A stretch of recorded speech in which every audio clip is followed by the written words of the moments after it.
Major news has just been revealed about a brand new commander coming to Rise of Kingdoms, and his name is Ragnar Lodbrok?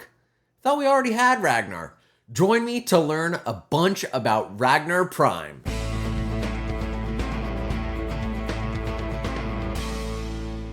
What is up, ladies and gentlemen? Welcome back to another Rise of Kingdoms gameplay episode from your very own Shappy Gaming. Today we are talking about the brand new announcement of Ragnar Lodbrok, who is actually a prime version of the existing Ragnar that we have in Rise of Kingdoms, which is actually a huge win because the existing Ragnar kind of sucks. Like, I'm just going to say it. He's not great. So I'm excited to see him come to the game, but this is actually a first for Lilith. We have never seen a prime legendary commander. We already have a Ragnar. I don't know why they haven't come up with another Viking commander. There are so many. Omniarch called out a bunch. I've seen a bunch of different TV shows that cover a ton of them. Honestly, they could have even just gone with Bjorn and it would have been fine. But it is what it is. We have Ragnar Prime, and here's what he has. Infantry, versatility, and skill, which is actually a pretty good setup. We do have a bunch of commanders already that have similar setups, so I'm kind of excited for that. I think it's going to be good. Realistically, you're not going to be using that versatility tree. Guan also has infantry and skill, so you're probably just going to use the Guan tree on Ragnar. But, big but here, you might not even be using infantry or skill tree because you're not going to be running him as primary. And that is because there is an accessory that they have added specifically for Ragnar, which will make it so he can have, as a secondary commander, he has essentially an artifact that will make him applicable to any troop type. So don't worry about talent trees. You're probably not going to be using this guy as a primary. But this does beg the question of, are you really going to want to use him if you're not in this particular special KVK format? That's the big question. That's what everyone's wondering. But that said, I am excited about this. Hopefully this accessory is not a legendary accessory that you have to craft. That would be immensely expensive, and I really don't like the idea of that for one commander. But this is handy because he is going to be a secondary commander, and you can pair him with anyone.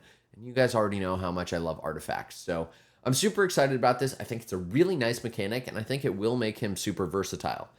But he's only actually going to be super versatile if he's at all valuable. So let's take a look at his skills and see what his kit looks like, and if I think he's going to be breaking the meta. To be honest, I'm a little frustrated because we just had an infantry setup, and we're about to have archers. Infantry is not supposed to be next, but Ragnar is coming with the new KVK story, and so that is why he is getting added to the game.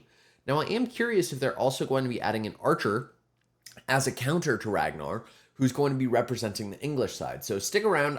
If you haven't already, do hit that subscribe button right over there, bottom right-hand corner. I have a sneaking suspicion that we may see Ragnar have a enemy that is probably an English archer commander. So let's find out. Now, let's dive into these skills to see if it's time to bench Guan. So first things first, Raven's Call. Deals direct damage to up to 3 enemy troops in a fan. Every additional target reduces the damage to each target by 15%. That's pretty normal. He's got a fan AoE. The only other commanders that we know that have a fan AoE are probably going to be Guan and Scipio. So that's pretty normal for infantry. We love a little bit of AoE, but it's not smite damage. The current target of this commander's troop takes additional damage every second for the next few seconds. So this already tells me he's kind of got that little Sargon, like additional damage dealt skill. I like this. It's also good to call out because additional damage, I believe, is buffed by one of the skills in game. So if we actually pull up the game real quick and you go to the talent tree, you can see real quick that this skill right here, Latent Power, actually buffs that additional damage even more. So we'll have to see what happens there, whether that comes into play or not. But it is a good thing to keep in mind if you're trying to find who to pair him with. Next is going to be Ride the Whale Road. This commander's infantry units gain defense and march speed. We love that. Honestly, I wish it were health, but march speed is so important for infantry. They really, really need that. If this commander's troop contains only infantry units, it takes less normal damage. And I'm presuming that can also be converted to cavalry or archers if you have that special accessory. I don't know how much debuff you're actually going to have here. Like normal damage, maybe it's 10%. That feels like kind of the norm if I'm looking in the game. Like I think they're typically it's going to be around like either 5 or 10%. I don't expect it to be more than that. If it is, that is a big deal. But what's handy here is they did call out that this normal damage does also include smite and combo attack damage, which is a little bit of a bummer because the more you see commanders like this in the field, the less valuable your Luce and William is going to be. So a little bit of a bummer. I think we had an archer that also has this skill, so it's kind of annoying, but that's fine. As for his skill damage, I am wondering if it's going to be around 2,000, 2,500. That is what's going to make a big difference here. If he's like 1,800 skill damage, he's immediately not really going to be in the meta. So just a call out there. Next is going to be the Sea King. If this commander is in a field troop, which honestly you're probably going to use him in a field troop, whenever it launches or is hit with a basic attack, it has a chance to temporarily drain the enemy's attack and march speed. So this is interesting. This is a new mechanic we haven't seen in Rise of Kingdoms, this kind of drain concept, and I really like it. And it kind of goes back to Shajar Al-Dur, who is also has something similar where she ignores, different skills or buffs that you might have. This is handy, and I am curious how much this drain is going to be. So we'll see what happens when they release more info on the skills. But if it is any additional attack or march speed, it's going to be totally broken because there are lots of commanders that have skills or equipment for this specifically. So that's going to be really cool to see. The attack is also going to make it so you can deal more damage, and the march speed is going to make it so your infantry may actually be moving pretty quickly, especially if you're like attacking cavalry. So we'll see what happens here. I also do wonder what happens if the target that you're attacking doesn't have any actual buffs to these. So we'll see how this works. I do expect that you're going to use them in the field, so that's kind of normal. It's a neat skill. I kind of like it. We'll see what happens, but I like it. I want this for more commanders.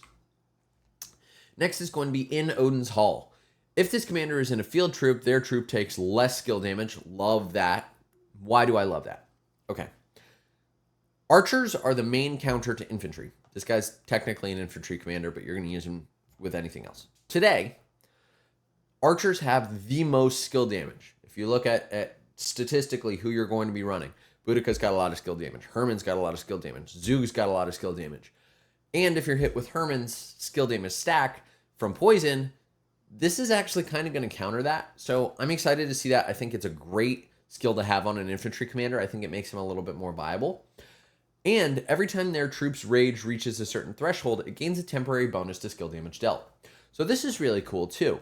Because if you have him as secondary commander, this is also going to be benefiting your primary. We'll see how long the cooldown is on this, if there is one.